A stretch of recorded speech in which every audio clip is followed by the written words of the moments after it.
पाओगे, वह सब तुमको मिलेगा। मत्ती 21 का 22। स्वर्ग और पृथ्वी का सारा अधिकार मुझे दिया गया। मत्ती 28 का 18। बाइबल के ये शब्द वास्तव में काफ़ी प्रभाव हमें पहुंचाती है।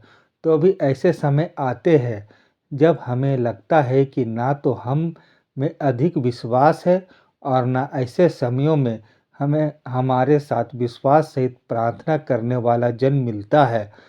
अतः मैंने प्रार्थना इसलिए लिखे है पिता कि आप हमारे साथ में रहिए और हमारे हर चीज़ में पिता सहायता और अगुवाई करिए। ऐसो अब्बा, हम उस प्रत्येक व्यक्ति के साथ एक मन होकर सच्चे मन से प्रार्थना करते हैं जो इस प्रार्थना में हमारे साथ है पिता। बाइबल मत्ती 18:19 में कहती है, फिर मैं तुमसे कहता हूँ, यदि तुम में से 2 जन पृथ्वी पर किसी बात के लिए एक मन होकर उसे मांगो तो वह मेरे पिता की ओर से जो स्वर्ग में है उसके लिए हो जाएगी।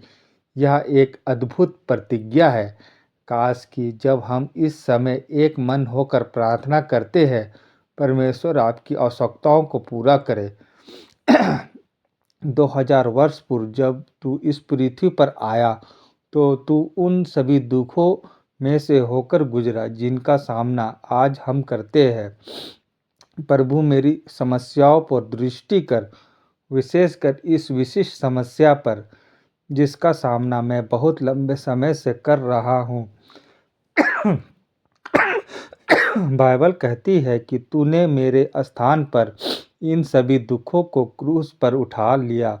यदि ऐसा है तो मेरा विश्वास है कि प्रभु कि मुझे उन दुखों को उठाने की आवश्यकता नहीं है जो तूने मेरे बदले में उठा लिए। इस कारण अपनी दया एवं अपने तरस में होकर मुझे कृपया इनसे छुटकारा दे। प्यारे प्रभु, तू उन सभी बीमारियों को दूर हट जाने की आज्ञा दे जिससे मैं इस समय पीड़ित हूँ। प्रत्येक दुष्ट शक्ति को जो मुझे आज सता रही है, इसी समय मुझे छोड़ देने की आज्ञा दे।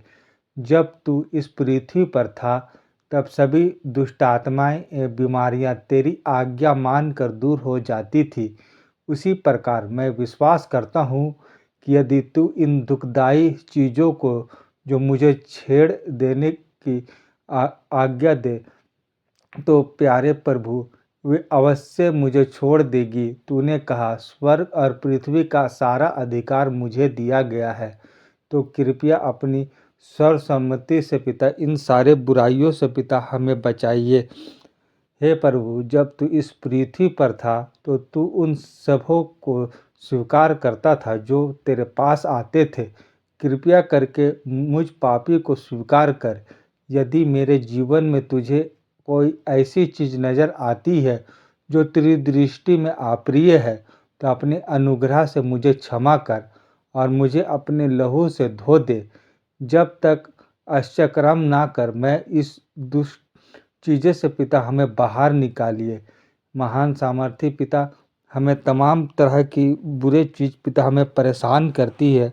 हे स्वर्गीय पिता, होने दीजिए ताकि पिता बुरा चीज़ पिता मेरे मन और मेरे घर से पिता दूर होने पाए। ऐसे बाबा, हमें आपकी संगति में पिता हम अपना जीवन को पिता आगे बढ़ाते जाए। हे जीवते पिता, हम आपसे विनती करते हैं, होने दीजिए महान सामर्थी पिता, हमारे जीवन में एक चमत्कार की भांति पिता आप काम करिए ताकि पिता हम एक जान सके कि आपके लोगों को पिता विश्वास करने से कई तरह के फायदे एवं अच्छाइयाँ पिता होती है। हे सामर्थी पिता, हमें तमाम दुष्ट की चीज़ों जो पिता हमें परेशान करती है उन्हें हटा दीजिए पिता। हे स्वर्गीय पिता, जितने लोग भी पिता पढ़ाई में पिता मन लगा रहे हैं पिता, मैं उनके लिए विनती करना चाहता हूँ पिता। महान सामर्थी पिता, होने दीजिए ताकि उन्हें भी एक अच्छी जगह नौकरी पिता प्रदान करिए। है सामर्थी पिता, लोग पिता आपकी महिमा को जानने पाए, आपके आश्चर्य कर्म को जानने पाए, उन तमाम शोकित व्यक्ति के लिए विनती करते हैं पिता, जिनके कुछ कारण से पिता उनके मन में पिता ठेस पहुँची है पिता। होने दीजिए महान सामर्थ्य पिता, उनको आप सँभालिए जीविते पिता, ताकि उनके मन में जो कुछ भी शोक है पिता वो दूर जाने पाए। उनका जीवन पिता अति उल्लास के साथ पिता बीतने पाए।